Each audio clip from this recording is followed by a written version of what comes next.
Bom dia, saúde amada igreja com a graça e a paz de nosso Senhor Jesus Cristo, amém? Hoje teremos todas as classes estão em funcionamento, inclusive a classe de jovens.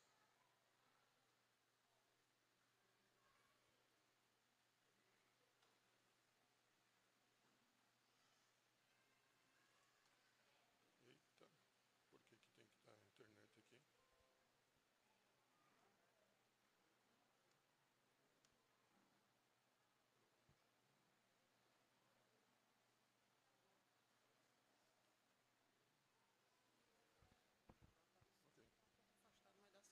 Tá um pouquinho deslocado assim, mas dá certo. Só ver aqui.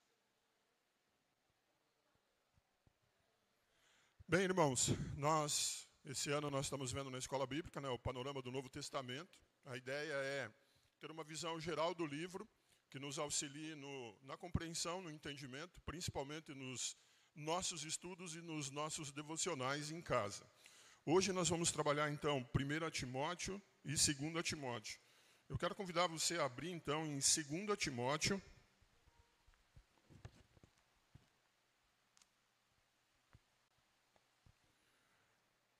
2 Timóteo, capítulo 1, eu quero ler dois versículos no capítulo 1 e 2 versículos no capítulo 2. 2 Timóteo, capítulo 1, verso 13. Diz assim a palavra de Deus: mantenha o padrão das sãs palavras que de mim ouviste com fé e com o amor que está em Cristo Jesus. Guarda o bom depósito mediante o Espírito Santo que habita em nós. Agora capítulo 2, versos 1 e 2. Tu, pois, filho meu, fortifica-te na graça que está em Cristo Jesus, e o que da minha parte ouviste através de muitas testemunhas, isso mesmo, transmite a homens fiéis e também idôneos para instruir a outros. Vamos orar? Soberano Deus e amado Pai, nós te agradecemos por essa manhã, te agradecemos pelo privilégio e pela oportunidade que o Senhor nos dá de aprender mais da Tua Palavra, de conhecer um pouco mais da Tua vontade para as nossas vidas. Te peço, Deus, que o Senhor fale conosco, que o Senhor transmita a Tua Palavra aos nossos corações e à nossa mente, Senhor. Te peço também por todas as classes que teremos, que o Senhor use todos os professores, que eles sejam instrumentos do Senhor, ensinando o Teu povo. É no nome santo de Cristo Jesus que eu te oro. Amém.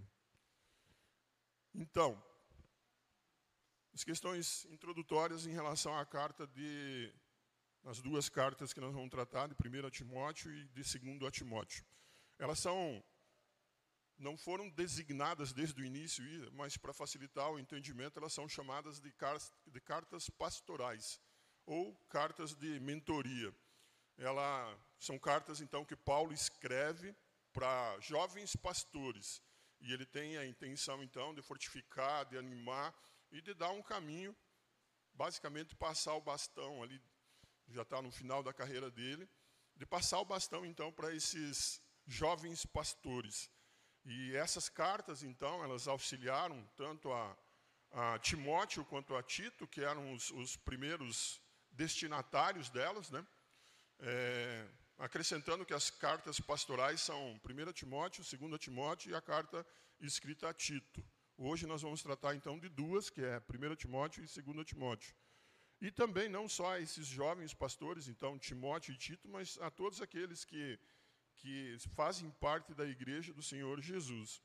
Então ele tem como objetivo instruir a esses jovens pastores, e instruir a todos os pastores quanto às responsabilidades do ministério, quanto à forma administrativa da igreja, como devemos viver.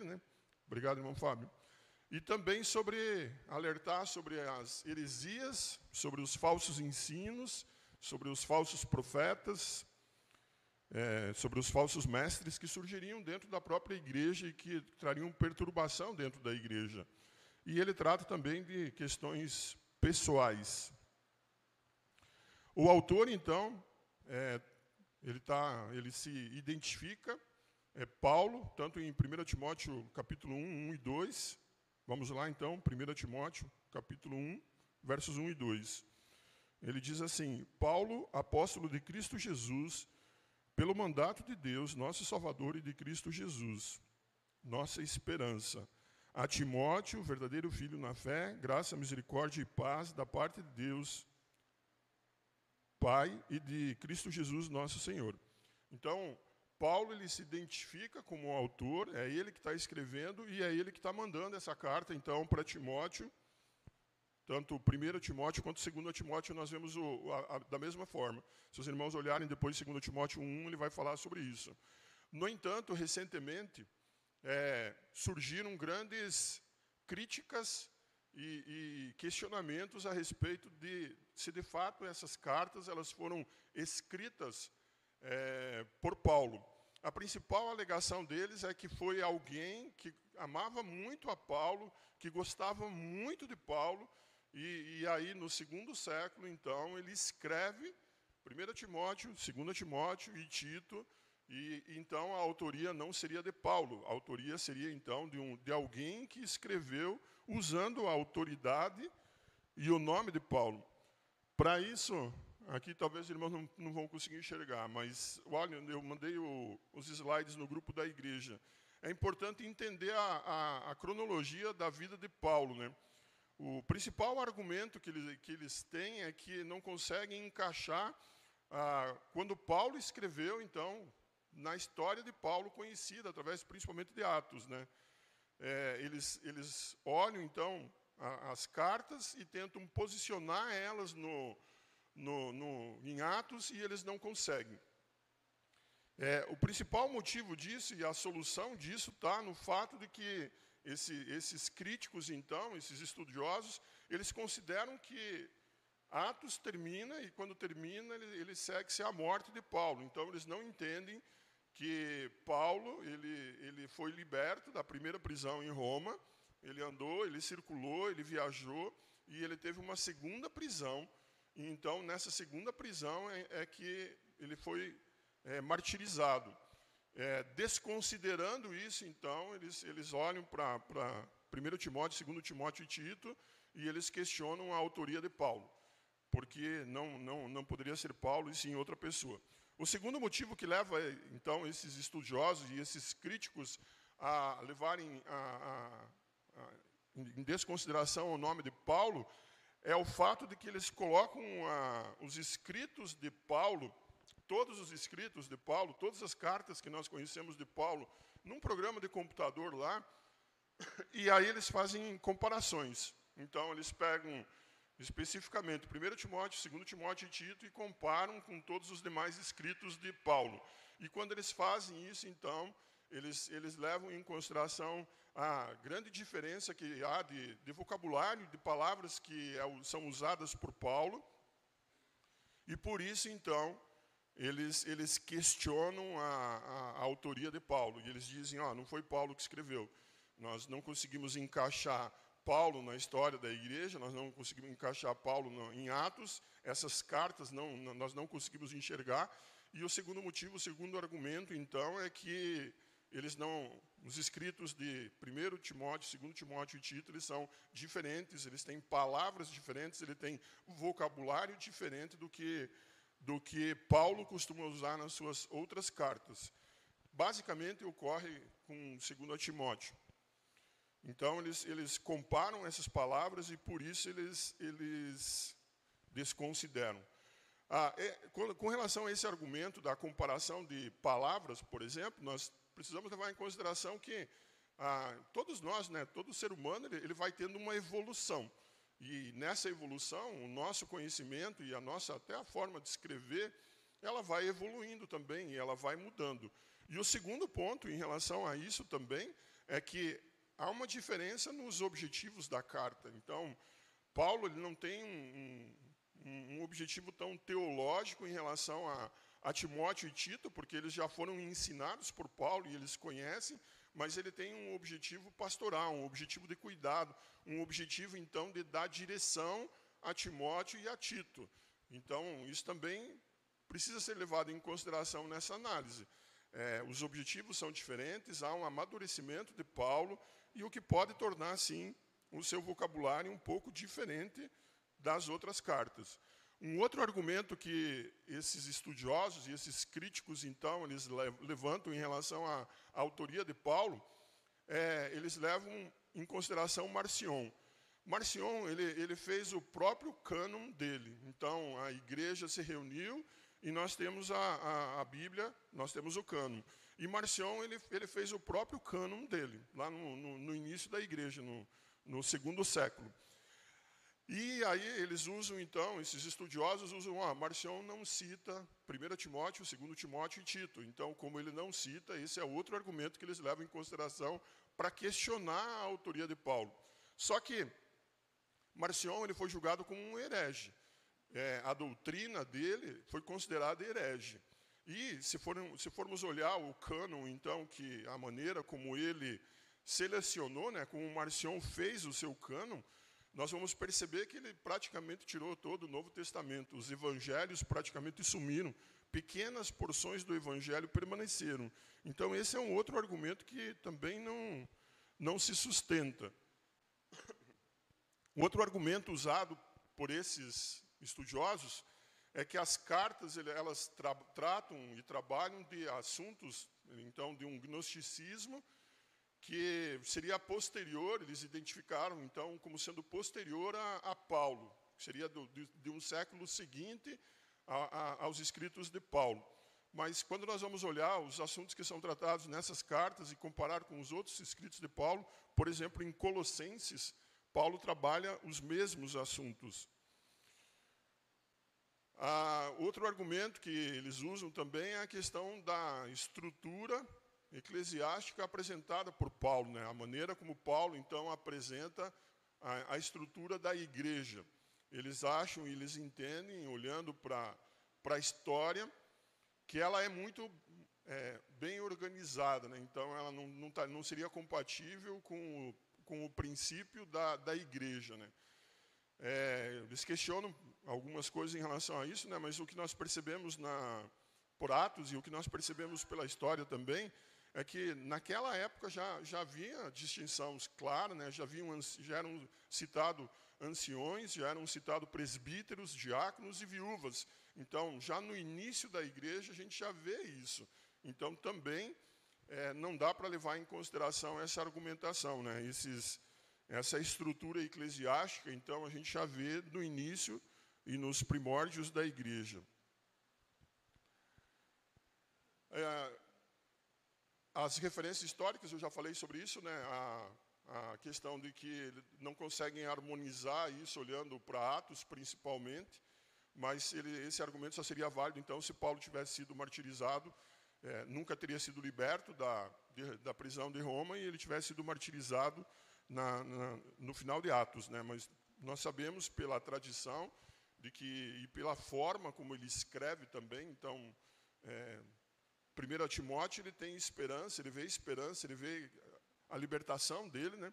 E quando ele escreve 2 Timóteo, nós percebemos claramente que Paulo já escreve sem nenhuma esperança, ele já entende que ele vai ser martirizado e que aí ele precisa, então, de forma urgente, tratar desses assuntos com Timóteo e com Tito.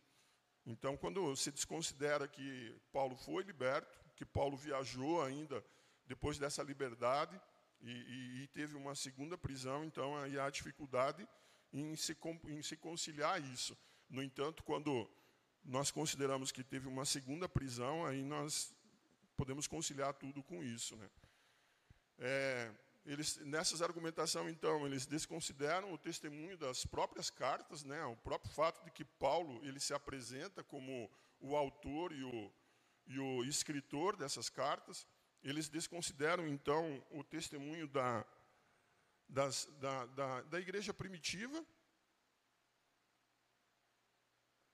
No início da igreja, então, não há nenhum questionamento em relação a isso. Esse questionamento foi surgir agora, a questão de 100, talvez 200 anos. E eles também desconsideram o próprio amadurecimento do autor, né? E como eu falei, o objetivo da carta. 1 Timóteo, então, ela foi escrita no período em que Paulo estava solto. Então, Paulo é liberto da prisão de Roma, da primeira prisão de Roma. Ele está solto, então ele escreve provavelmente ali nos final dos anos de 62 e início dos anos 63. E segundo a Timóteo, ele escreve então quando ele está no segundo aprisionamento em Roma, como eu falei, quando ele está perto ali do seu martírio, quando ele já está vendo que não há solução, que tudo se encaminha para a sua morte, provavelmente ali nos anos 67 e 68 depois de Cristo. Aqui também vocês podem olhar lá em relação a Timóteo, a quem é Timóteo, né? E lá tem várias citações, eu deveria ter escrito e não colocado a foto. Então, quem é o destinatário de 1º e 2º Timóteo? O próprio nome, né, dele, Timóteo. Timóteo, então, é um amado por Paulo, é alguém que Paulo ama muito, é o filho na fé, é alguém que Paulo, provavelmente nas suas pregações, Timóteo entendeu o Evangelho e ali ele tomou decisão em seguir a Cristo, em obedecer a Cristo e viver para Cristo, né? O significado do nome de Timóteo, então, é aquele que honra a Deus. Timóteo, ele é filho de pai grego, está lá em Atos 16:1.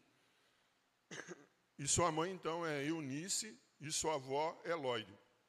Essas duas mulheres são judias, e por isso, então, que Paulo, ele até, inclusive, menciona, né, que Timóteo ele foi ensinado desde criança a sã doutrina por essas mulheres, né? Timóteo, então, ele era da cidade de Listras, Atos 16:1-3, os irmãos podem verificar lá depois. Paulo levou Timóteo a Cristo, e em sua segunda viagem missionária, então, Paulo leva Timóteo como seu companheiro de viagem.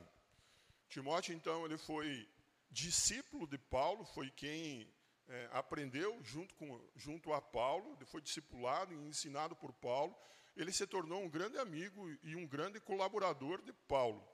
E a gente percebe claramente por essas cartas que Timóteo, então, ele se torna um homem de extrema confiança de Paulo.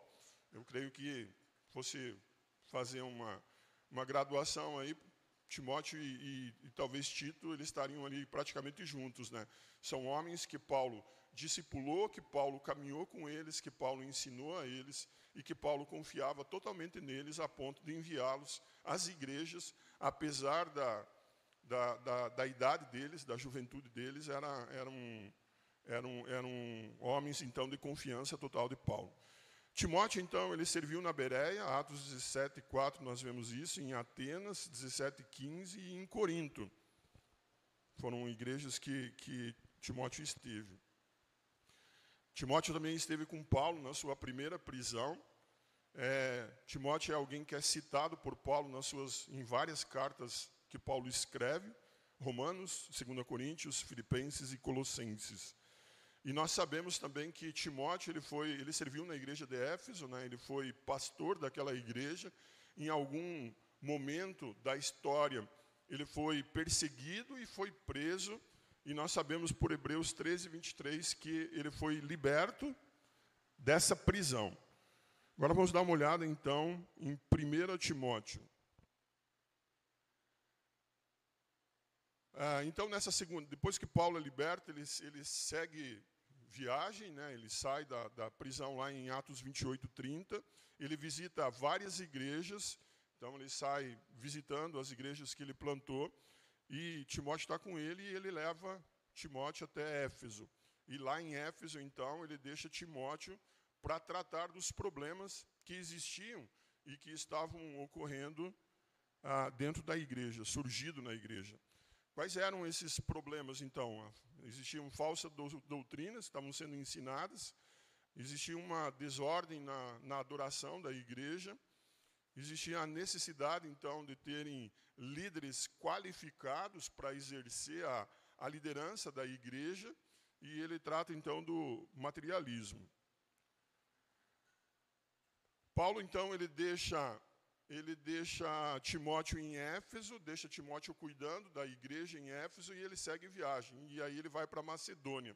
Quando ele está, então, na Macedônia, ele sente necessidade de escrever essa primeira carta a Timóteo, a fim de ensinar a ele, a fim de ajudar ele, a fim de dar diretrizes para ele, para que ele pudesse, então, de fato, cuidar e dar direcionamento para a igreja.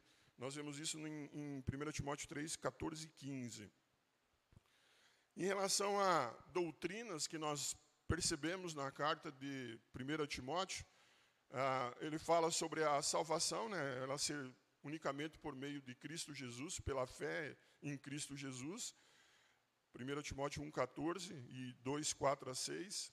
Ele fala sobre a queda, né, de como a desobediência de Adão e Eva, né, através da desobediência de Adão e Eva, então, o homem caiu e pecou contra Deus, e aí houve separação e a entrada do pecado. Ele fala sobre a pessoa de Cristo, o fato de Cristo ser plenamente homem e plenamente Deus também.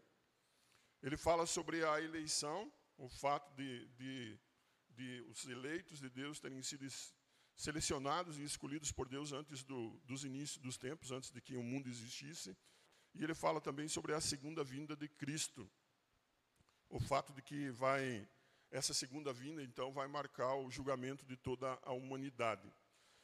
1 Timóteo também nós vemos assuntos relacionados ao caráter de Deus, o fato de ele ser um Deus eterno, o fato de ele ser um Deus imortal, um Deus invisível e um Deus longânimo. Também nós vemos um Deus misericordioso, um Deus que cumpre suas promessas. Deus também é nomeado como o único Deus que existe, e Deus é sábio. Cristo em 1 Timóteo. A carta descreve então como Cristo como manifestado em corpo, justificado no Espírito, visto pelos anjos, pregado entre as nações, crido no mundo e recebido na glória. E ele é o resgate por todos e é o salvador de todos.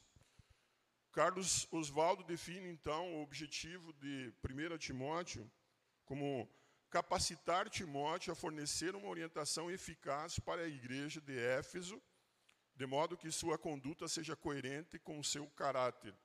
Aqui eu creio que não só ele fornecer essas orientações para Timóteo, né, mas ele fornece não só para a igreja de Éfeso e para Timóteo, ele acaba fornecendo tudo isso para nós também, né, para toda a igreja do Senhor.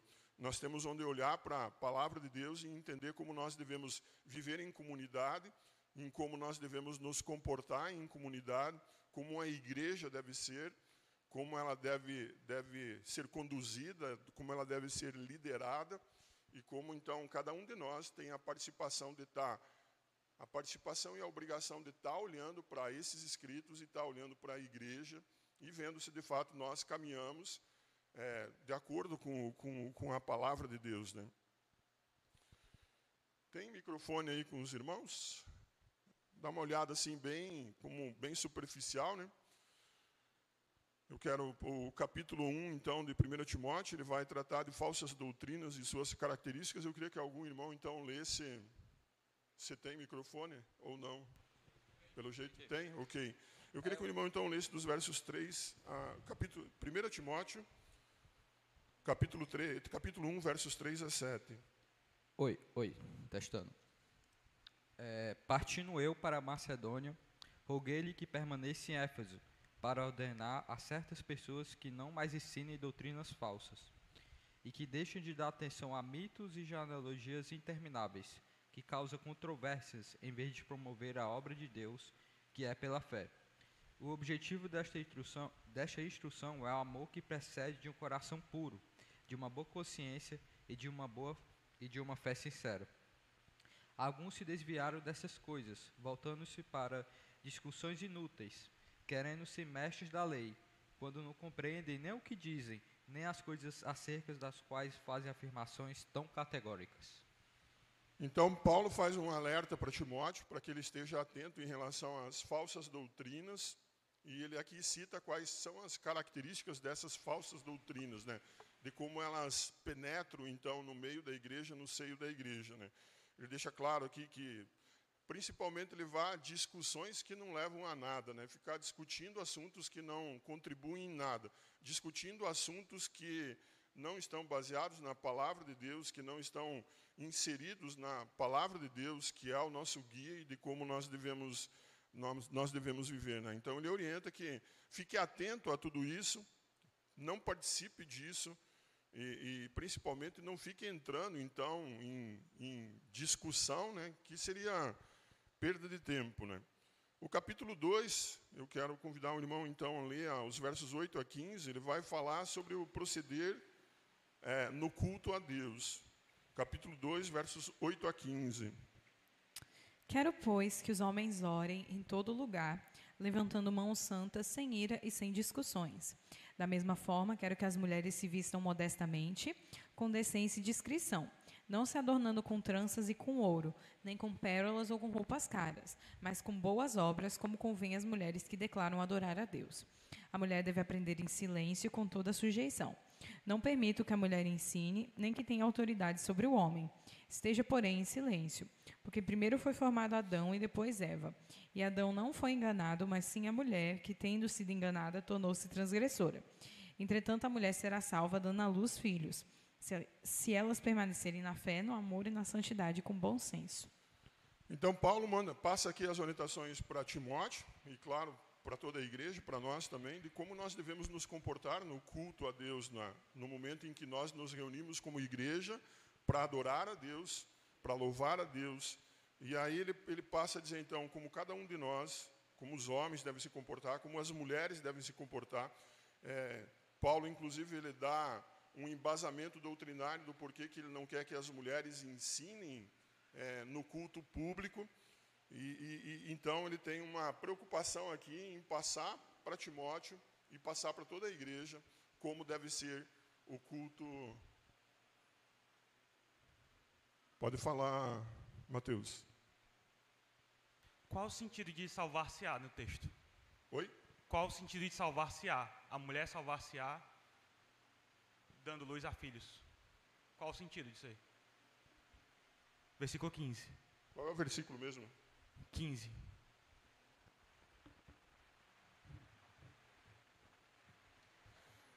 Bom, depois eu não estudei detalhadamente, o pastor Clesiano tem alguma consideração sobre isso? Depois eu olho com calma e aí eu te passo isso, tá, Mateus?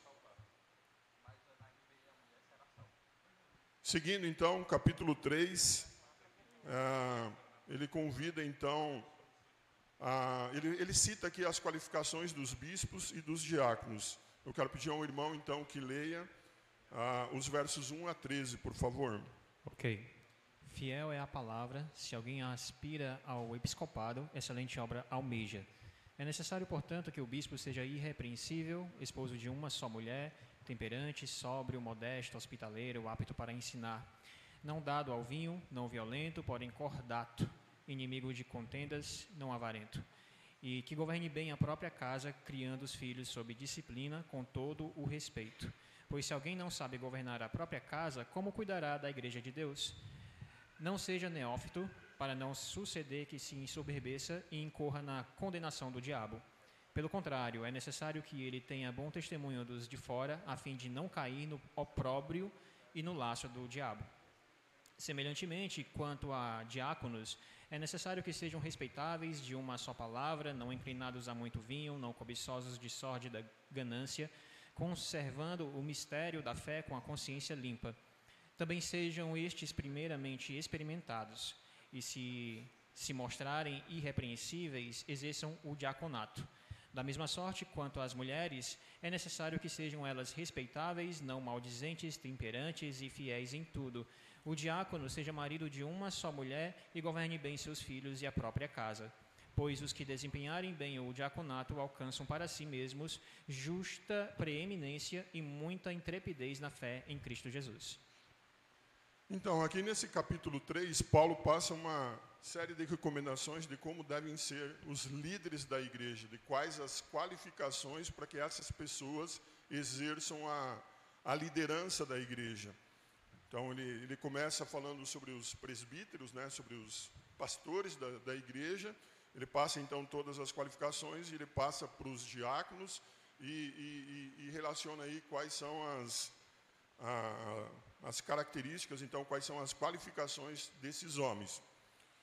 Nós temos principalmente aqui dois problemas em relação à interpretação desse texto que na história da igreja nós vemos, né? Primeiro é a questão da ordenação de mulheres à função de pastor, né? Nós entendemos claramente pelo texto que é atividade que Deus definiu aos homens. Então, quem deve exercer a liderança da igreja e quem deve ser ordenado à função pastoral são homens. A segunda questão, ali no versículo, quando ele fala que, da mesma sorte quanto a mulheres, é necessário que sejam elas respeitáveis, não maldizentes. Então, aqui nesse texto, muitos entendem que ele para de falar dos diáconos e ele passa a falar, então, de mulheres que exerçam a função de diaconisa, né, como é dito. Nós entendemos aqui que, eu entendo isso, e a igreja também tem essa linha de entendimento, que ele está fazendo um corte aí em relação à esposa dos diáconos e não abrindo precedente para que a mulher exerça, então, uma função de diaconisa. Mas pode ser, tem essas duas interpretações. A principal questão que nós entendemos é que a mulher, ela exerce, a função do diácono, exerce uma atividade de liderança espiritual e material sobre os homens. Então, é uma função, não é meramente só um auxiliar que está aqui fazendo alguma coisa e não exerce a liderança. Nós entendemos, então, que a função do diácono exerce liderança, tanto espiritual quanto física, né, sobre homens e sobre todos os membros da igreja, né? Então, isso também colabora para o nosso entendimento de que mulheres não devem exercer a função de diaconisa. Pastores e diáconos, eles são homens. É uma questão assim que nós entendemos como sendo algo ensinado e dito por Deus. Não há nenhum demérito na mulher e também não há nenhum crédito especial no homem por isso, mas é uma decisão do próprio Deus, né? O capítulo... Ok, vai, Ellison. Sobre essa questão do diácono exercer uma liderança e uma autoridade da mesma forma como pastor, por que a igreja acredita nisso? Na verdade, ele não exerce como o pastor. O pastor, ele é o líder e ele é o responsável da igreja. Ele exerce uma liderança, assim como o pastor também exerce, ele exerce uma liderança espiritual.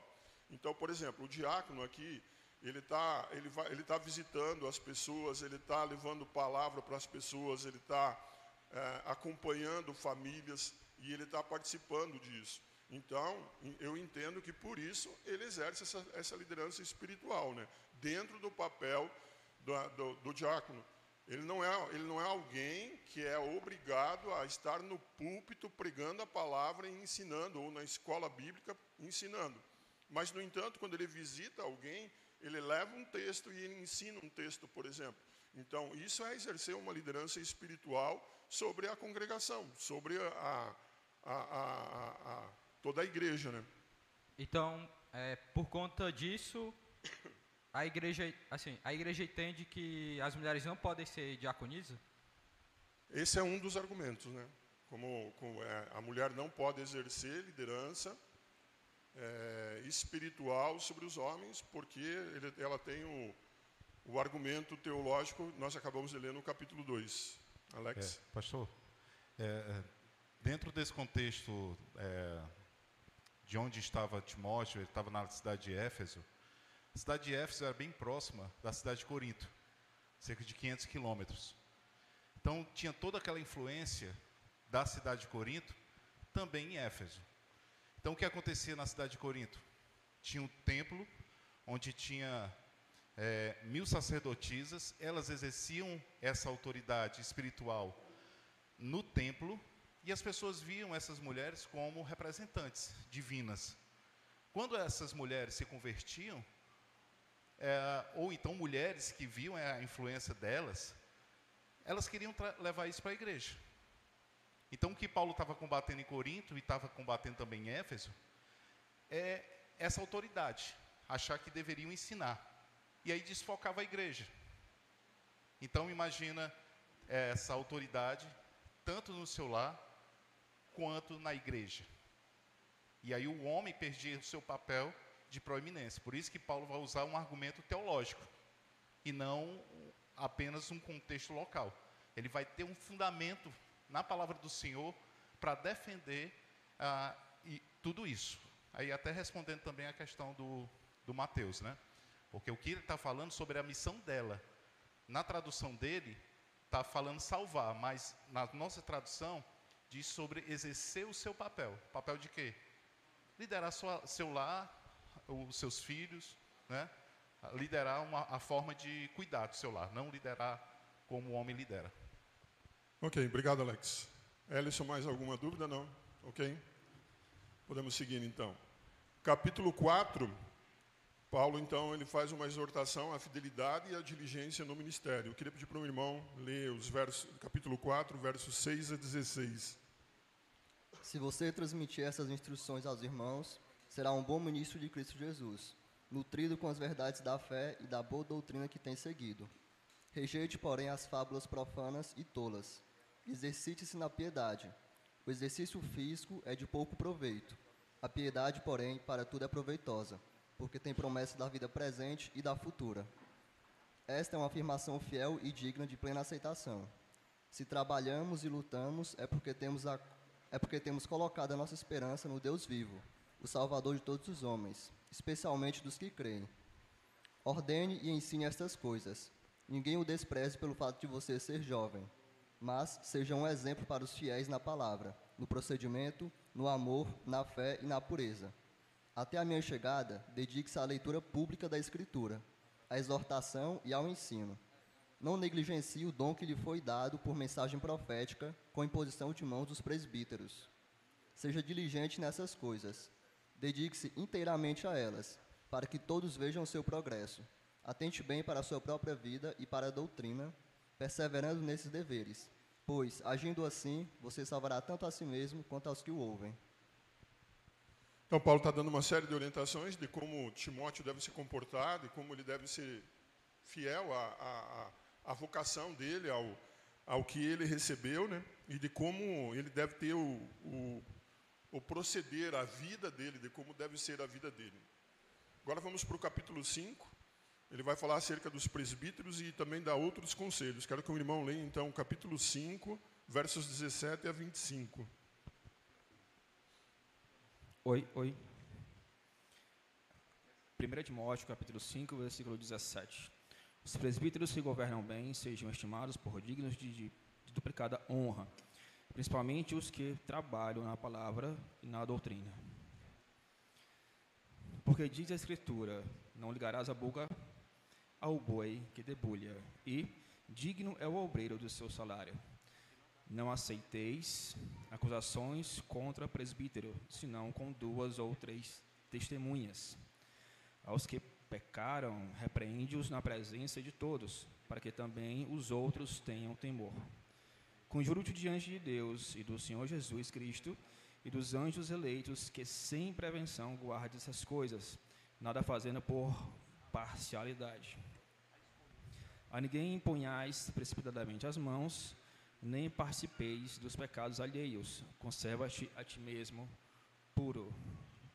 Não bebas mais água só, mas usa de um pouco de vinho por causa do teu estômago e das tuas frequentes enfermidades. Os pecados de alguns homens são manifestos, precedendo o juízo, e alguns manifestam-se depois. Assim mesmo, também as boas obras são manifestas, e as que são de outra maneira não podem ocultar-se. Então, Paulo continua escrevendo a Timóteo, passando uma série de orientações de como eles devem conduzir, de como a igreja deve ser conduzida, de como Timóteo deve se comportar, e ele passa aqui também algumas instruções específicas a Timóteo, de alguns cuidados pessoais que ele deve ter. Capítulo 6, ele vai tratar dos falsos mestres e do perigo das riquezas. Quero convidar o irmão a ler, então, do verso 3 ao verso 10. Se alguém ensina outra doutrina e não concorda com as sãs palavras de nosso Senhor Jesus Cristo e com o ensino segundo a piedade, é enfatuado, nada entende, mas tem mania por questões e contendas de palavras, de que nasce inveja, provocação, difamações, suspeitas malignas, altercações sem fim, por homens cuja mente é pervertida e privados da verdade, supondo que a piedade é fonte de lucro. De fato, grande fonte de lucro é a piedade, com contentamento, porque nada temos trazido para o mundo, nem coisa alguma podemos levar dele. Tendo sustento e com o que nos vestir, estejamos contentes. Ora, os que querem ficar ricos caem em tentação e cilada, e em muitas concupiscências insensatas e perniciosas, as quais afogam os homens na ruína e perdição. Porque o amor do dinheiro é a raiz de todos os males, e alguns, nessa cobiça, se desviaram a fé e a si mesmos se atormentaram com muitas dores. Então, Paulo passa de novo a falar a respeito dos falsos mestres, né, da conduta deles, de como identificar eles, de como ver eles. E ele fala, então, também a respeito de como o amor ao dinheiro ele é prejudicial e ele pode trazer grandes problemas. Irmãos, eu quero só fazer uma parte aqui no capítulo 3, ali, a respeito das qualificações dos presbíteros. Eu acabei esquecendo um assunto que eu queria tratar, importante. Há uma discussão também a respeito, e aí nós temos grandes homens de Deus que seguem linhas de pensamento diferentes em relação a ser esposo de uma única mulher. Então, o pastor ele tem que ser esposo de uma única mulher. Qual é o sentido e qual é o significado disso? Ele é extremamente abrangente, as duas linhas de pensamento, eles têm argumentos bons e argumentos fracos na defesa dos seus posicionamentos, né? Então, tem uma linha que entende que, por exemplo, ser casado com uma mulher só significa que ele está casado com uma única mulher naquele momento, e ele tem aquela esposa, e aí não importa quantos recasamentos ele teve. Por exemplo, aquela mulher com quem ele está casado pode ser a terceira esposa dele, essa terceira esposa viva. Então, ele teve um primeiro casamento, ele se separou, ele teve um segundo casamento, ele se separou, e ele está no terceiro casamento. E aí, por ele ser fiel a essa esposa, então, eles entendem que o que importa não são os 2 casamentos passados, unicamente que ele é fiel a essa esposa atual dele, e por ele ser fiel a essa esposa atual dele, então, ele cumpre esse pré-requisito, então, e ele pode ser pastor. Há uma linha também a respeito, por exemplo, dos viúvos. Os viúvos, eles casaram, a esposa morreu, e aí eles têm um segundo casamento. Então, qual é a discussão aí? Ele pode ou não pode ser pastor? E também tem a outra linha, que é a linha que eu entendo e que eu defendo, que a orientação é que o pastor ele pode ser esposo de uma única mulher. Então, eu vivi no mundo e a minha conversão, eu já fui casado, me separei, eu casei novamente, e aí seguiu a minha conversão. E agora, como convertido, eu quero ser pastor. Eu entendo que o fato dele ter casado, o primeiro casamento, Deus já esteve presente naquele casamento, mesmo ele tendo sido desfeito, e pela lei dos homens, né, ele continua então ele estaria num segundo casamento e não seria uma qualificação para ele. É um assunto bastante extenso, não é? Eu estou dando aqui argumentos simples, de forma simples, só para deixar claro para os irmãos que há essas posições diferentes, há esses entendimentos diferentes em relação a isso. Aí, inclusive, aborda-se, né, a validade de um segundo casamento, de quem já se separou, casou de novo. Então, há uma série de questões aí. O que eu quero dizer para os irmãos é, se isso for interessante, se você quer se aprofundar, eu acho que nós podemos fazer estudos juntos e nos aprofundarmos nisso. Hoje não é o momento para discutirmos isso, por conta que não teríamos tempo, e não é em uma aula de uma escola bíblica que conseguiríamos discutir e esgotar todo esse assunto. Então, existem essas posições, existem essas diferentes visões em relação à palavra de Deus, e elas precisam ficar claras para os irmãos, então, para que os irmãos saibam que existe. A minha posição e a posição da igreja é que o pastor deve ser casado com uma única mulher, né? Então, se ele teve um casamento e depois veio a conversão e ele está num segundo casamento, ele não tem qualificação para ser um pastor. Pode perguntar, irmão. Pastor, quando ele fala que o líder ele tem que ser esposo de uma única mulher, isso significa que ele tem que ser casado, ou um solteiro ele pode assumir o papel de liderança, pastoreio?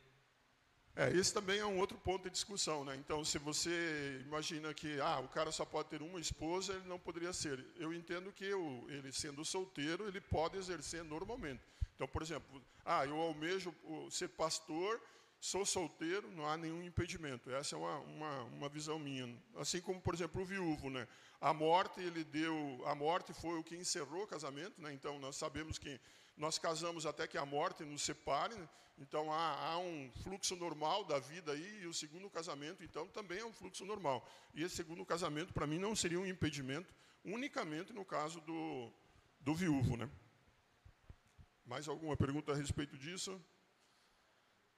Então, vamos para algumas aplicações em relação a 1 Timóteo. Nós, como membros da igreja, como cristãos atuantes na comunidade, nós precisamos, então, estar atentos em relação aos falsos mestres e às falsas doutrinas, para que elas não entrem e não permeiem a igreja e não façam a igreja ruir, né? Então, quando há uma infiltração aí de falsos ensinos e falsas doutrinas, há esse problema, e todos nós somos chamados a ficarmos atentos, né? Sermos como os bereanos, olhando a palavra de Deus e comparando com eles. Paulo também nos dá uma boa direção para identificarmos quem são esses falsos mestres e quais são essas falsas doutrinas, né? E Paulo também nos mostra, então, como nós devemos proceder na igreja, né, que ela é coluna e baluarte da verdade. E as qualificações que nós devemos olhar, então, para os nossos líderes espirituais, né, para os pastores e para os diáconos. E agora nós vamos, então, para 2 Timóteo. 2 Timóteo, então, Paulo, novamente, ele foi preso, ele está preso em Roma, provavelmente por conta da perseguição de Nero aos cristãos, mas dessa vez ele não está numa prisão domiciliar, onde ele tem acesso a todo mundo, onde ele pode receber todo mundo, onde ele pode conversar com todo mundo. Dessa vez, Paulo, então, ele está numa cela fria, ele está algemado, e ele se encontra totalmente sem esperança. Paulo deixa informações na carta que ele se sente abandonado, né, que quase todos os abandonaram. É claro que nisso, Paulo enviou alguns em missão, e eles não estão lá com ele, né? Então, e alguns, de fato, abandonaram a Paulo, abandonaram ele. Quais são as doutrinas que nós vemos, então, em 2 Timóteo? Nós vemos também a salvação mediante a graça soberana de Deus. Nós vemos sobre a pessoa de Cristo, sobre o fato dele ser o juiz divino, e sobre o fato dele ser o Messias também. Nós vemos sobre a perseverança e sobre a inspiração da Escritura. Sobre o caráter de Deus, nós vamos perceber em 2 Timóteo, Deus é poderoso, o fato de que Deus cumpre todas as suas promessas, e como Deus também é sábio, assim como em 1 Timóteo. E Cristo, em 2 Timóteo, Paulo, então, ele encoraja Timóteo a manter a fé, o amor em Cristo Jesus, o modelo dessa doutrina. Então, Paulo exorta a Timóteo a que, de fato, ele viva de acordo com essa doutrina. E que não só isso, mas que ele repasse esse conhecimento para outros homens, que são homens idôneos, para que esses repassem para outros. E aí ele continua, então, incumbindo de continuar o ministério de Paulo, de seu chamado à pregação da palavra. Então, Paulo está passando o bastão aí para Timóteo. Paulo diz a Timóteo também, encoraja ele, você vai enfrentar perseguição, você vai ver o quanto custa seguir a Cristo, mas permaneça firme, permaneça firme na fé no Senhor Jesus Cristo. Em relação ao propósito de Paulo ao escrever 2 Timóteo, Carlos Oswaldo, então, ele coloca 3 subpropósitos. O primeiro é encorajar Timóteo, né? Não só Timóteo, mas Tito e também a todos os pastores, né? Paulo também deixa claro que ele precisa que Timóteo retorne, precisa estar com ele lá na prisão, que ele tem uma necessidade da presença física de Timóteo. E nós vemos, então, que Paulo ele está passando ali, ele está dando o testemunho dele, ele está passando as orientações dele como alguém, né, como um veterano, como alguém que está se despedindo e deixando, então, o jovem seguir o caminho, né. E ele também deixa claro como é severa a cobrança para que ele sirva fielmente ao Senhor Jesus, né, de como essa lealdade ao Senhor Jesus, ela custa. E Paulo, então, tem o objetivo de deixar tudo isso claro para Timóteo, para que ele não desanime da fé e para que ele mantenha, então, a sã doutrina. Vamos dar uma olhada agora de forma panorâmica, só, em algumas situações. No capítulo 1, nós vamos ver a prática, o zelo, da firmeza e da fidelidade. Quero pedir um irmão, então, para ler os versos 6 a 14. 2 Timóteo, versos 6 a 14. Por esta razão, pois, te admoesto que reavives o dom de Deus que há em ti pela imposição das minhas mãos. Porque Deus não nos tem dado o espírito de covardia, mas de poder, de amor e de moderação. Não te envergonhes, portanto, do testemunho do nosso Senhor, nem do seu encarcerado que sou eu.